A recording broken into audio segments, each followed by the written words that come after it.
சின்ன கண்ணு, எங்க புறப்பட்டு போயிட்டு இருக்க? ஊர் மத்தியில பொம்மலாட்டம் போட்டிருக்காங்க, அதை பார்க்க போயிட்டு இருக்கேன் பெரிய கண்ணு.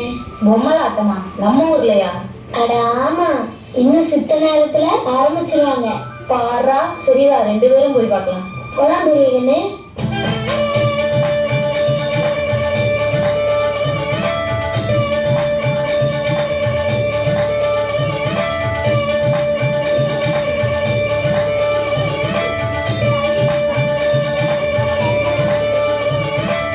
வணக்கம் வணக்கம் வணக்கங்க. வந்திருக்கிற எல்லாத்துக்கும் வணக்கங்க. குட்டி குட்டி பசங்களுக்கு வணக்கங்க. பெரிய மனுஷங்களுக்கும் வணக்கங்க. ஆடு மாடுகளுக்கும் வணக்கங்க. ஆடு மாட்டுக்கெல்லாம் வணக்கம் சொல்லிட்டு இருக்கிறேன்.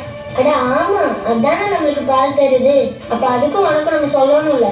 அடடடா, ஆமா ஆமா ஆமா. சரி, இன்னைக்கு நம்ம என்ன கதை சொல்ல போறோம்? இன்னைக்கு ஒரு மிகப்பெரிய வரலாறு கதை சொல்ல போறோம். ஐயா, அப்ப நம்ம நிறைய தெரிஞ்சுக்க போறோம். ஆமாங்கிறேன். சரி சொல்லு, கேட்போம்.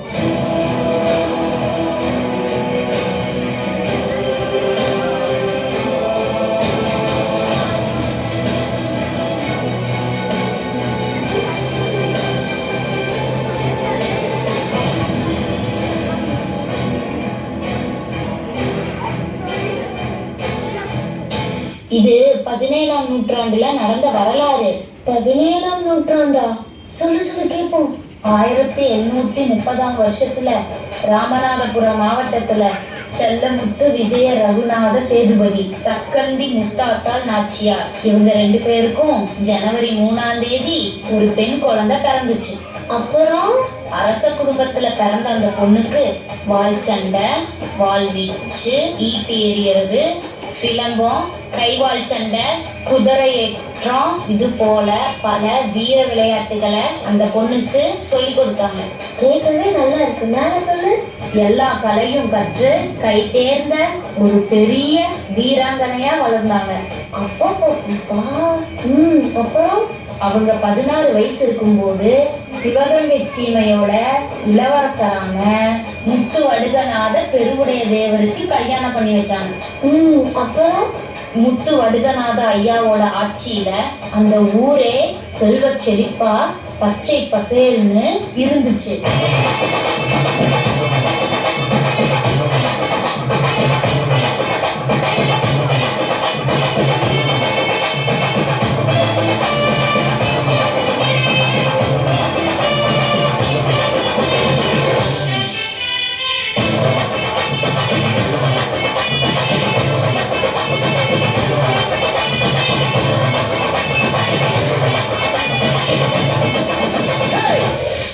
அடடா, கேட்கவே மகிழ்ச்சியா இருக்கு. மகிழ்ச்சியா இருக்கா? இந்த வளங்களை பார்த்த வெள்ளைக்காரங்க சும்மா இருப்பாங்களா? என்ன பண்ணாங்க? மத்த இடத்துல கேட்ட மாதிரி இங்கேயும் வரி பணம் கேட்டாங்க. அடப்பாவுமே, அப்ப ஐயா என்ன பண்ணாரு? சும்மா இருப்பாரா? சும்மா சொலட்டி விட்டுட்டாருல. அதானே? ஆமாங்கிறேன். வரி கேட்டு வந்த வெள்ளையனை அடிச்சு துரத்தி விட்டுட்டாரு. அதானே கேட்டேன், சும்மா விடுவாரா? வெள்ளையனை எதிர்த்து வரி கொடுக்க முடியாதுன்னு சொல்லி எதிர்த்து நின்ன 2வது அரசர் நம்ம முத்து வடுகநாதன். 2வது அரசரா? அப்ப முதல் யாரு?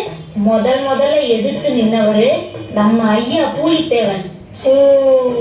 சும்மா விடுவானா வெள்ளையன்? என்ன பண்ணா?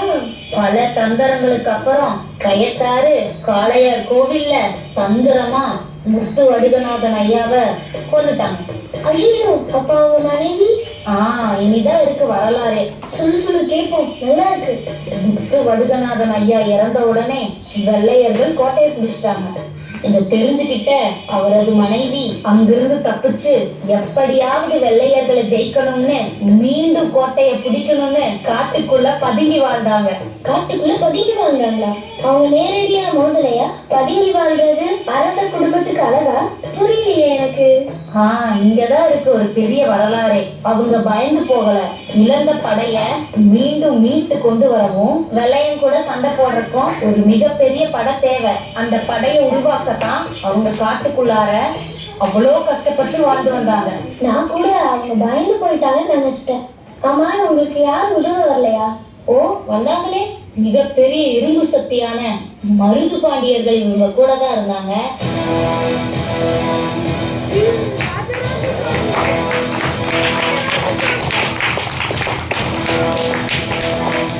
அது போக ஹைதர் அலி 5000 வீரர்களை கொடுத்து உதவினார்.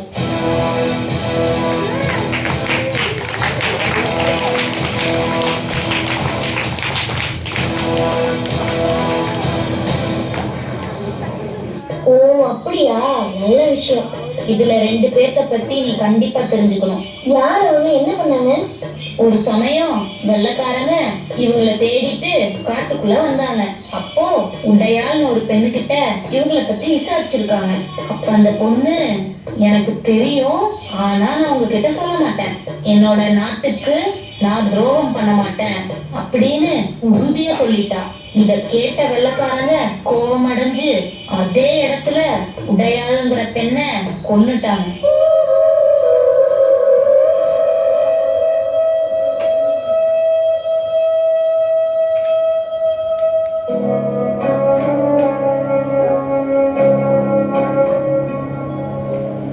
இதை கேட்ட ஆத்திரம் அடைஞ்ச அந்த வீரமங்கை அந்த வெள்ளைக்காரங்களோட தலையை துண்டிச்சுட்டாங்க.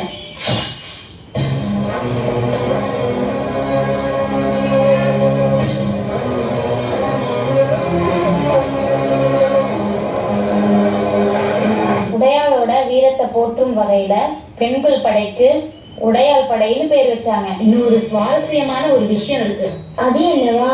இந்த வீரமங்கை கிட்ட 3 விதமான படைகள் இருந்துச்சு. அதுல மிக முக்கியமான படை பெண்கள் போராளிகள் படை. அதுக்கு தலைமை தாங்கினது குயிலி அப்படிங்கிற ஒரு ஆகச் சிறந்த வீராங்கனை. குயிலியா? நான் கேள்விப்பட்டிருக்கேன். ஆமா, மிகச்சிறந்த வீராங்கனை அவங்க. இது எல்லாம் முடிஞ்சு 8 வருட காலம் கழிச்சு மருது பாண்டியர்கள் உதவியோடு, குயிலியின் வீரத்தோடு, ஹைதர் அலி படைகளின் உதவியோடு ஒரு நாள், அதாவது விஜயதசமி அன்னைக்கு கோட்டையை பிடிச்சே ஆகணும்னு கிளம்பி போனாங்க அந்த வீரமங்கை. அப்புறம் கோட்டையை பிடிச்சிட்டாங்களா? சொல்றேன் கேளு. கோட்டையை சுத்தி நம்ம ஆளுங்க நின்னுட்டாங்க. அதை பார்த்த வெள்ளையன் துப்பாக்கி எடுத்து குண்டு மலையா பொழிஞ்சான்.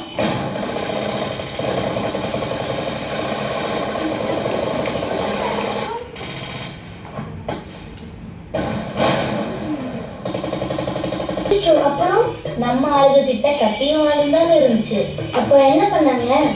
இங்க ஒரு மிகப்பெரிய வரலாறு மறைக்கப்பட்டு இருக்கு. அது என்ன? கேளு சொல்றேன். நம்ம புத்தகத்துல எல்லாம் என்ன போட்டிருக்காங்க, 2ஆம் உலக போறப்போ நடந்த மனித வெடிகுண்டு தாக்குதலே முதல் தற்கொலை படை தாக்குதல்னு போட்டிருக்காங்க.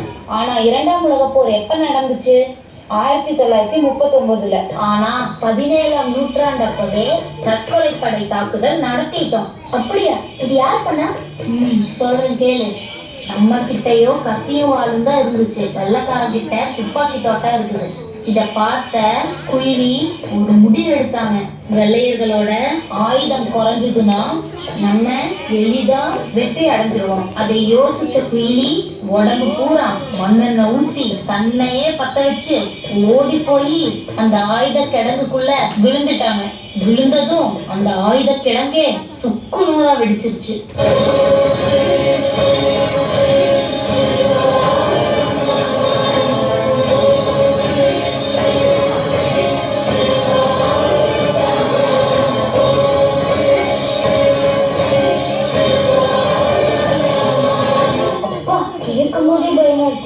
உங்களுக்கு எப்படி இருந்திருக்கும்? ஆயுதம் எல்லாம் அழிஞ்ச உடனே நம்மளோட கத்திக்கும் வாளுக்கும் அந்த வெள்ளையர்கள் அடிபணிஞ்சிட்டாங்க, பயந்து ஓடிட்டாங்க. 8 வருட காலத்துக்கு அப்புறம் மீண்டும் கோட்டையை பிடிச்சாங்க நம்ம வீரமங்கை வேலு நாச்சியார்.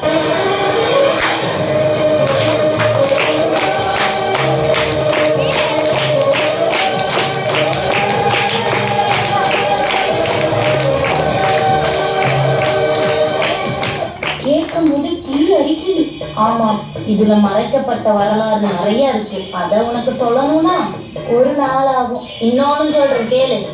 முதல்ல விடுதலைக்காக போராடிய முதல் பெண்மணி யாருன்னு கேட்டா சட்டுன்னு சொல்றாங்க ஜான்சி ராணின்னு. ஆனா அவங்களோட வருடம் எடுத்து பாருங்க, 18ஆம் நூற்றாண்டுல வரும். ஆனா நம்ம வேலுநாச்சியார் 17ஆம் நூற்றாண்டிலேயே வெள்ளையனை எதிர்த்தாங்க, போர் செஞ்சாங்க, வெற்றியும் பெற்றாங்க. இப்ப சொல்லு, நம்ம நாட்டோட விடுதலைக்காக முதல்ல போராடிய பெண் யாரு? வீரமங்கை வேலுநாச்சியார். ஆமா, முதல்ல போராடிய வீர பெண்மணி நமது வேலுநாச்சியாரே.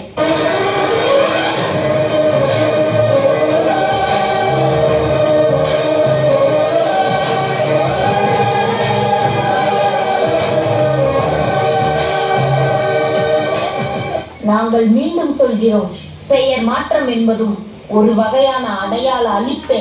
வரலாறை தெரிந்து கொள்வோம், நாம் யார் என்று நாம் அறிவோம், நாம் அறிந்ததை அனைவருக்கும் உறக்கச் சொல்வோம். நன்றி.